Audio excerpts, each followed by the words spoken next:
Hi everyone, আজকে ইলমানের টিকার second dose ছিল।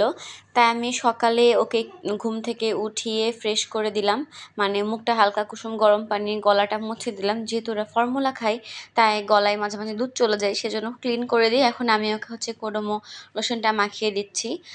মাখিয়ে দেওয়ার সময় সে অনেক খুশি, তাই আমি ওদের বাবার সাথে গল্প করছিলাম যে আমার হাসি খুশি বাচ্চাটাকে এখন আমি হাসি মুখে পাঠাবো আর সে কাঁদতে কাঁদতে আসবে।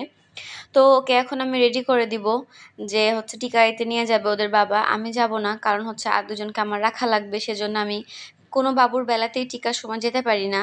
আমি ওকে যখন লোশন মালিশ করি সে তো খুব আরাম করে নিচ্ছিল, কারণ ওদের মালিশটা খুব পছন্দ করে। আমার 3 বাচ্চাই মালিশ অনেক পছন্দ করে।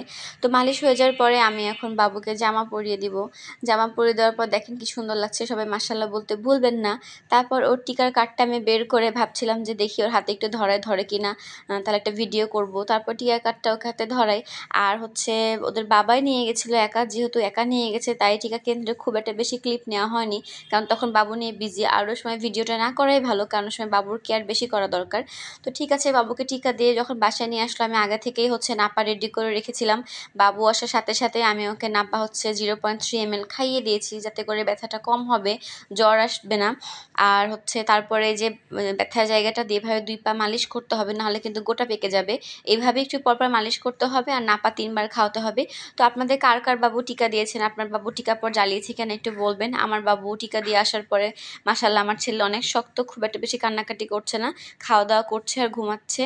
আর ছোট বাচ্চা যেহেতু তাই মাঝে মাঝে একটু কান্নাকাটি করছে। তো সবাই ইলমান বুড়ার জন্য দোয়া করবেন। আর নেক্সট ভিডিও দেখার জন্য অবশ্যই পেজের সাথে থাকবেন সবাই। আল্লাহ হাফিজ, আসসালামু আলাইকুম।